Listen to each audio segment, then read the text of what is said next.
menebak-nebak pasangan ideal Anies Baswedan. Anies Baswedan unstoppable, tidak terbendung lagi. Jumlah relawan yang kerja untuk Anies semakin membesar dan merata di seluruh wilayah Indonesia. Pelan tapi pasti, terus merayap membentuk jalanan struktur yang semakin rapi.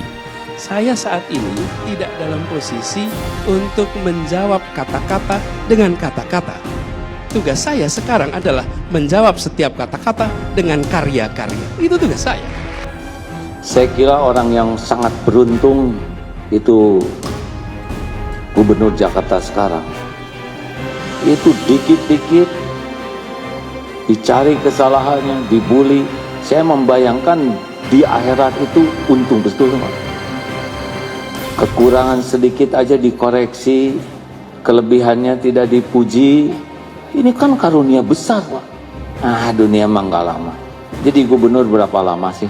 Paling lama 2 periode, betul tidak? Kadang 1 periode, tapi yang lama tuh di akhirat. Jadi ini salah satu karunia kalau kita berbuat baik tidak dihargai, supaya makin sempurna keikhlasan. Gugur dosa. Para penulis mulai satu persatu bergabung untuk menyuarakan Anies for President. Kalangan akademisi mulai memberikan dukungan. Profesor Dr. Musni Umar, Rektor Universitas Ibnu Khaldun, bahkan ikut dan aktif mengkampanyekan Anies.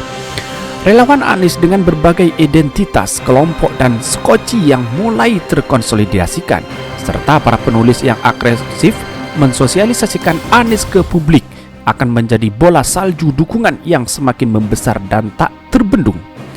Partai-partai politik tak mau ketinggalan. Partai Gerindra melalui Muhammad Taufik, salah satu wakil ketua DPRD DKI, mendoakan Anies jadi presiden. Ini pernyataan dukungan yang jelas dan tegas. Surya Paloh, Ketua Umum Nasdem, berulang kali menyatakan dukungan kepada Anies. Mardani Alisera, anggota DPR dan juru bicara dari PKS, memprediksi Anies bakal menang di Pilpres 2024. Zulkifli Hasan, Ketua Umum PAN, optimistis jika Anies memimpin Indonesia ke depan, negara ini akan semakin baik. Begitu juga Partai Persatuan Pembangunan P3. Desakan dari pengurus dan kader di bawah hanya mengarah untuk mendukung Anies. Bahkan mereka menuntut agar DPP segera mendeklarasikan Anies Baswedan. Tentang partai apa yang akan curi star untuk deklarasi Anies, ini juga akan menjadi dinamika politik yang menarik untuk di Pilpres 2024. Di kalangan survei dan analis politik, nama Anies selalu menjadi pembicaraan di antara mereka. Ini menunjukkan bahwa Anies adalah fenomena yang paling menarik saat ini. Di tengah euforia terhadap Anies, muncul banyak diskusi di kalangan para relawan siapa calon pendamping Anies. Beberapa nama muncul seperti Khofifah Indra Parawansa, Agus Harimurti Yudhoyono, AHY, Jenderal Andika Perkasa, Sandiaga Uno, Muhaimin Iskandar dan Gatot Nurmantio. Soal Cawapres, Anies pun masuk dalam sejumlah survei dan polling di sejumlah grup WA menjadi diskusi dan spekulasi yang hangat. Bagi analisis politik, menebak Cawapres merupakan hal tersulit. Variabelnya terlalu banyak dan sangat dinamis. Bukan hanya elektabilitasnya, tetapi juga isi tas, faktor rekomendasi juga terkadang malah paling dominan.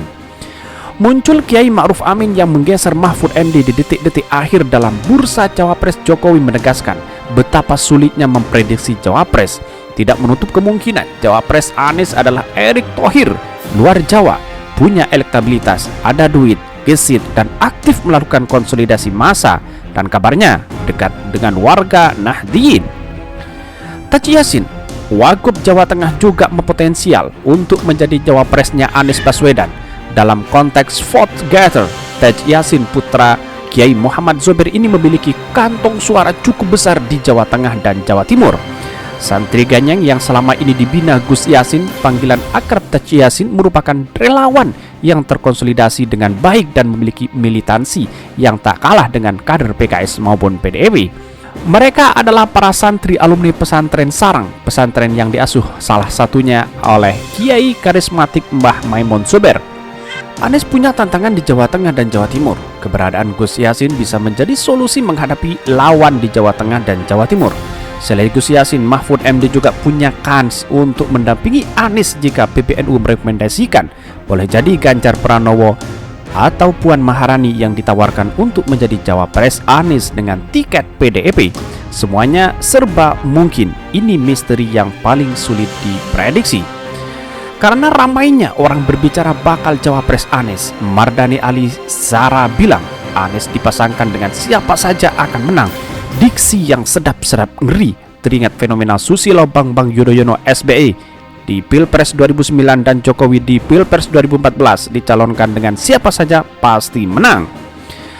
Karena sulitnya memprediksi bakal cawapres, sejumlah pihak mendorong agar para relawan Anies fokus untuk memperbesar elektabilitas Anies dan tak perlu habiskan energi untuk membahas siapa yang cocok untuk menjadi cawapres Anies, karena itu merupakan otoritas elit dan tidak ditentukan oleh relawan.